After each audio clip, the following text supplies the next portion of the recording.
An early characteristic of Polish literature in Galicia was provided by the 19th century eminent Polish prose writer Józef Ignacy Kraszewski.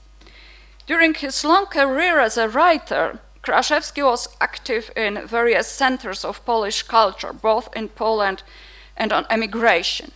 He also had ties with Galicia, where he even planned to settle, and where the anniversary of his literary work in 1879 took the form of a major manifestation of national solidarity of all the partitions.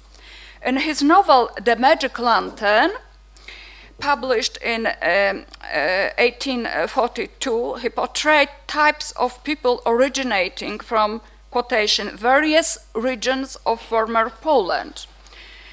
Korona in Lithuania, Volhynia, Ukraine, Greater Poland, Podolia, Pobережье, and Galicia. While reviewing the condition of culture and literature in these Polish provinces, he wrote about Galicia as follows: literature in Galicia is not a popular occupation.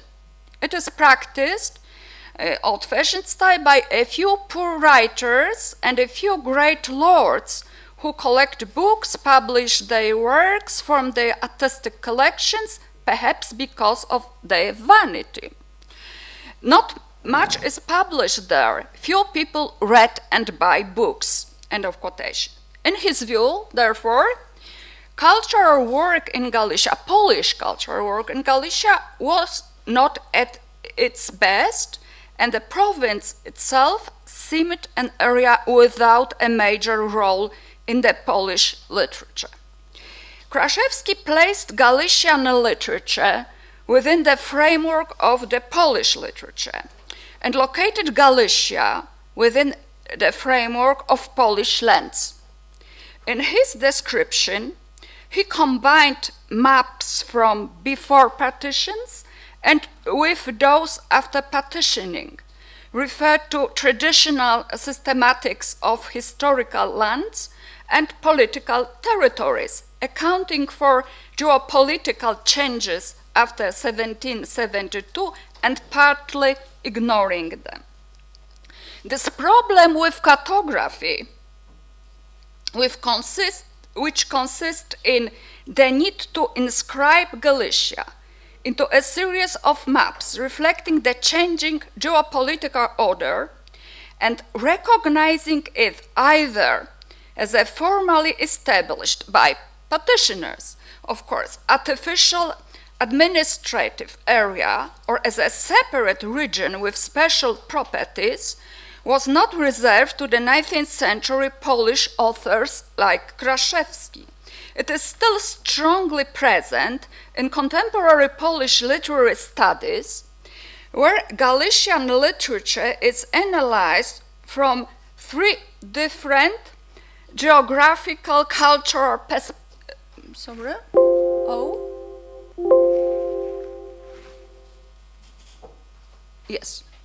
perspectives, which I shall refer to as national, imperial, and European perspective. Each of them offers a slightly different definition of location of Galician literature, placing it in a discrete geographical, political, cultural configurations, connecting it with divergent major political and cultural entities, and orienting it at other cultural centers. Each of these configurations points to a slightly different network of literary cultural links, revealing unique characteristics of literary life in Galicia and Galician literature itself. Such a delimitation of geographical cultural perspective is also connected with different methodological choices with respect to literary studies. The first approach treats Polish literature in Galicia as a part of the indivisible, although varied national literature, created in the national language. Galicia is located on the map of the Polish-Lithuanian Commonwealth, marked with the borders of partitions. Although partitioned and divided, Poland still remains an imagined united country. Lwów and Kraków belong to a network of literary centers functioning on the Polish lands and on emigration, which provides links, exchange, and transfers. Literature created in Galicia forms integral part of literary history process, perceived in the categories of national styles, trends, and periods. The dynamics of the process is also manifested through changes in the power structure among various national artistic centers and achievements in various provinces. Galicia's importance grew at the turn of the 19th and 20th centuries. Professor Janowski discussed it yesterday. It was during the Young Poland period. Polish literature, however, was created here in special political conditions on the lands incorporated by Austria.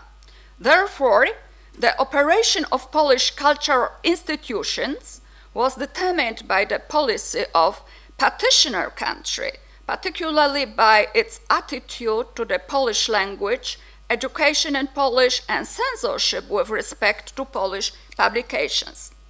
Austrian policy evolved from the model of strong Germanization pressure to the model of linguistic and cultural autonomy, which opened radically different spaces for the development of Polish literature.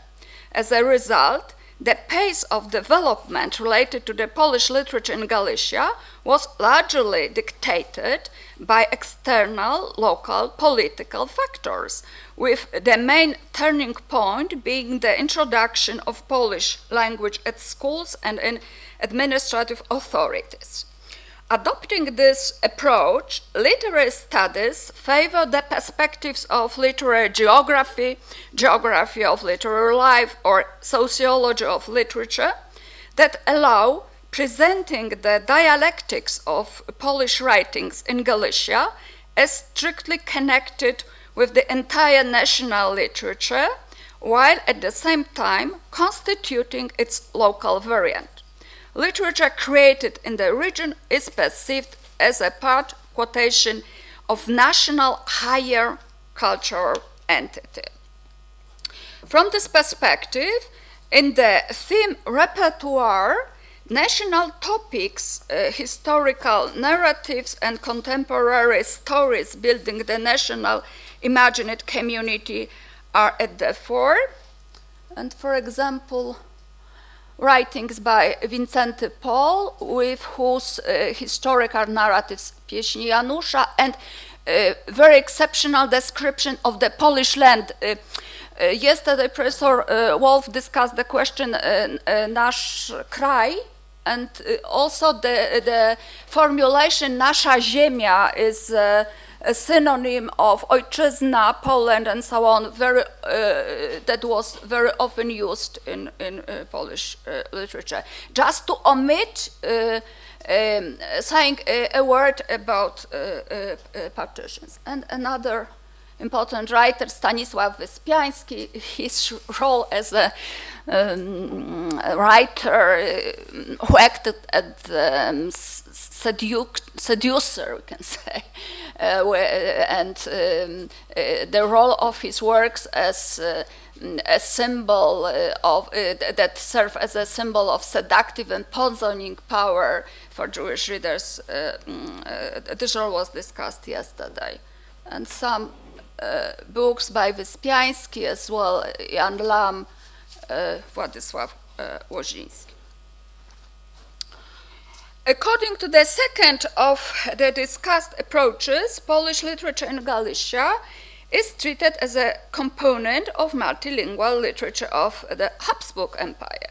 Galician territory is cut off from the remaining Polish lands and is placed on the map of the empire as a province at its outskirts, whereas the network of literary centers that includes Kraków and Lwów is oriented at Vienna. Polish literature is one of many literatures created by groups inhabiting Galicia. Galicia's linguistic diversity can be perceived in two ways. Literatures and particular languages are treated either as elements of a multilingual mosaic, relatively isolated from one another, or as featuring connections and transfers among one another. Methodological tools to describe the multilingual Galician literary polyphony are provided by post-colonial criticism, subaltern studies, and principally by their Polish variant, post-dependency studies. Another important method involves comparative approach. Polish post-dependency studies developed as an attempt to transform the post-colonial criticism methods and to adapt them to Polish political, social, and cultural context. Major category here involves the figure of a colonized colonizer, the person with hegemonic position losing this status and taking a subordinate place in hierarchy. Identity issues are focused on, including a situation where a person experiencing long-term deprivation of sovereignty, wishing to change this and striving to gain recognition in various ways. Post-dependency studies point to the complex relations of cultural domination and variable systems of cultural hierarchies, both within monarchy and the province itself. From their perspective, theme repertoire of Galician literature should be analyzed in the aspect of narratives related to local inter-ethnic and intercultural relations, as well as representations of lieux de mémoire that are important to the identity of various groups. Comparative studies in turn bring out both the topoy and similarities of motifs present in Polish literature and other literatures of the region, as well as their competitive narratives. Professor Hycak has just shown such competitive narratives, Polish, Ukrainian, or complementary motifs. Here, works by Abgar Sultan. He was a writer of Armenian origin who wrote about Huculs. And Łoziński, Madonna Busowiska, very well-known narrative about Polish, Rusynian, Ukrainian relations as well. Models presented so far pointed to history as one of the fundamental determinants of the situation of Polish literature in Galicia and had regard to actual political maps, either contemporary or historical. The third model operates with a different sort of cartography. It refers to the concept of Central Eastern Europe as a geographical cultural formation, a community oriented at European values. The ties with such a cultural space goes beyond both the perspective of Polish national space and the perspective of Habsburg Empire. Galicia is perceived here as a part of the broader European world. At the background of studies on Central European literatures conducted in various research centers in Vienna or in Paris, for example, Polish literary studies are characterized with a symptomatic shift, the change of Central Europe to Central Eastern Europe that allows covering the entire territory of former Commonwealth. Central Eastern European literatures are treated as developing separately, while in parallel, local phenomena form part of broader supra-local trends, establishing a sort of pluralist polylogue within them. This cultural area is polycentric in its nature. Kraków and Lwów have autonomous positions here equally with Prague, Warsaw, or Vilnius. Transfers within this area are multidirectional, central, which encourages alliances and cooperation. The approach to Galician literature from the Central Eastern European perspective is methodologically inspired by spatial turn in humanities and new regionalism, and focuses principally on such phenomena as modernist literature or women's writing. From their perspective, theme repertoire of Galician literature should be analyzed in the aspect of records of experience of modernity, another Polish novel about Borisław Drohobycz and this area, and experience of the subjects emancipating within this framework, as well as local forms of modernization.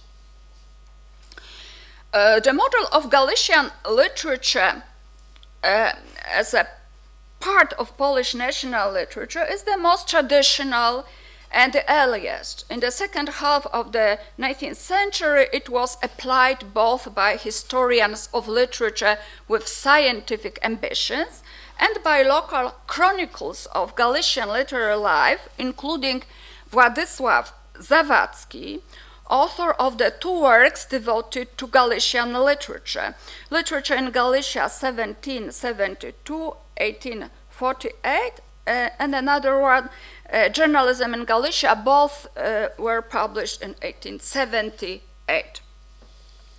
Here the longer quotation from Literatura w Galicji to prove that Zawadzki was aware, although he was not a professional historian of literature, that his description operated within the dialectics of national literature as a whole and its regional Galician part, their connections and distinct nature. He described the development of literary life in Galicia, mostly involved using classic figures of national discourse, the national awakening and national revival, with the history of literature presented as strictly associated with the formation of modern national consciousness.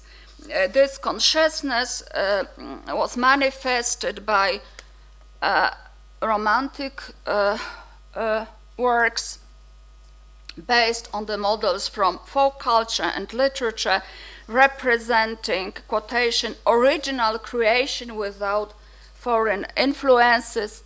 Here's some publications from the first half of the 19th century, authored by writers from Lwów, represented this trend. The paradigm of national literature is still alive and well. To adopt Franco Moretti's argumentation, due to the existence of a permanent system of cooperation and competition between national literatures and world literature. One can't also neglect the fact that Galicia was the region of origin and development of national movements in which literatures played the part. This question has been largely commented on, so I omit my comments. The application of the national paradigm in studies of Polish literature in Galicia allows to point to its several aspects which are not so obvious in other approaches. One of its benefits includes the construction of the image of literary life in Galicia as an activity limited to an isolated enclave on the peripheries. Perceived in a broader context of literature in Polish, it turns out to be an area with many links to literary phenomena in various centers in Poland and on emigration. This sort of openness and dynamics is well seen in the history of the milieu of Galician writers. These included many immigrants from other Polish provinces and emigration cycles, often inspiring changes and propagating new artistic ideas, such as, for example, Stanisław Przybyszewski, Jan Kasprowicz, both came from Wielkopolska. In the first half of the 19th century, Seweryn Goszczyński, Lucjan Simiński were among these incomers. Because of the cultural autonomy which allowed quotation from Zawadzki to enhance Polishness in the Habsburg Empire, after years spent outside Poland, Polish political emigres often decided to settle here. These include Julian Klaczko, Apollo Korzeniowski, Joseph Conrad's father, Adam Asning, and many others. The movement of people and ideas was not at all one-directional from other centers to Galician peripheries. Many authors born in Galicia emigrated to Warsaw, Vienna, Tadeusz Ritner, for example, or Paris, where they gained significant position in artistic circles. The model of Polish literature in Galicia as a part of multilingual literature, some newest publications in Polish on the top represented this paradigm. The model of Polish literature in Galicia as part of multilingual literature of the empire gained importance in the last decade of the 20th century. This was favored by the changes after 1989, principally abolishment of censorship and the opportunity for broader research on culture and literature of Eastern Galician both. The interest in cultural contact zones and complex identities characteristic of this model resulted in recognition of the complex identities of some authors writing in Polish but coming from Armenian, Jewish, Ukrainian, Czech, and Lithuanian milieus. From this perspective, Polish literature in Galicia thus also developed in various contact zones and owed a lot to the talents from the incomers from other Galician and non-Galician as Lithuanians groups. The perspective of Central Eastern Europe research came as the latest, after 2000, as a certain response to the literary invention, I stress this, literary invention of Central Europe in the 1980s, but also deriving from the concept of multiple modernities and local modernisms. It gives privilege to decentralizing approaches, which encourages discoveries of places of cooperation among artists originating from various centers in the region.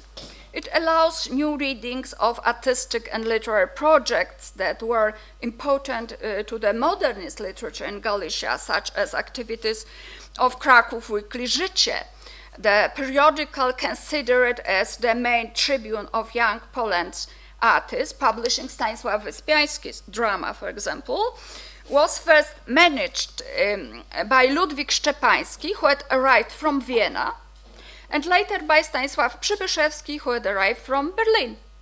Moreover, Życie was open to cooperation with Czech and Jewish artists. Moses Ephraim Lilian was among these artists. A feminist criticism, in turn, enriches research on literature in Galicia with the chapter of her story recalling the existence of some female writers active in the Galician feminist movement. Rahel presented yesterday some of them. The national, imperial, and European models are applied with various intensity and in diverse proportions to describe two main literary centers in Galicia, Lwów and Kraków. The differences seem to reflect the mutual complementary position of the two main Galician cities. Jacek Purchla has elaborated the theory of this complementary position of Kraków and Lwów. Kraków acted as the spiritual center, a sort of national bastion, a city of national memory, and a symbol of nation former glory.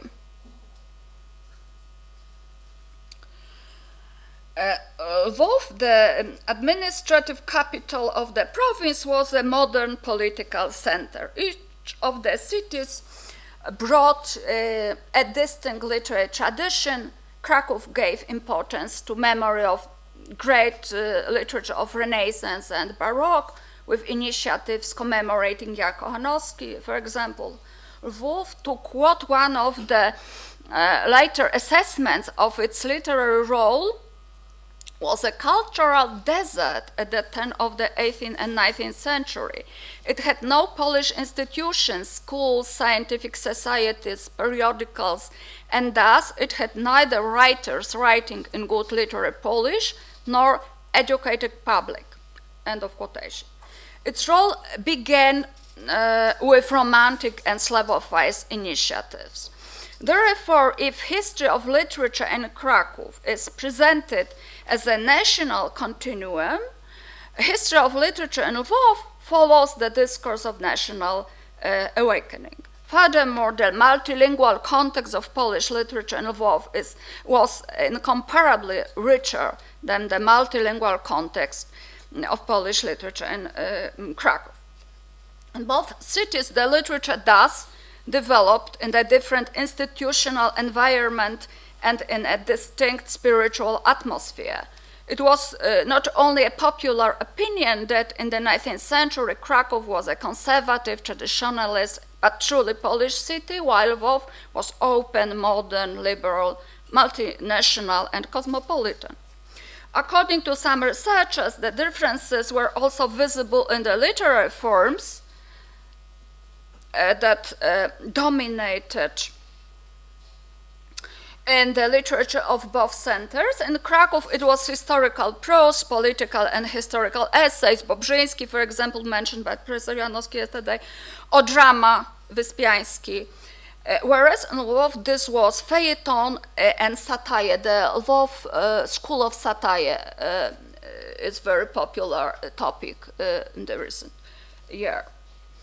To conclude, one can say that the existing descriptions of Polish literature in Galicia prove how complex the seemingly obvious anchoring of literature in geographical space can be.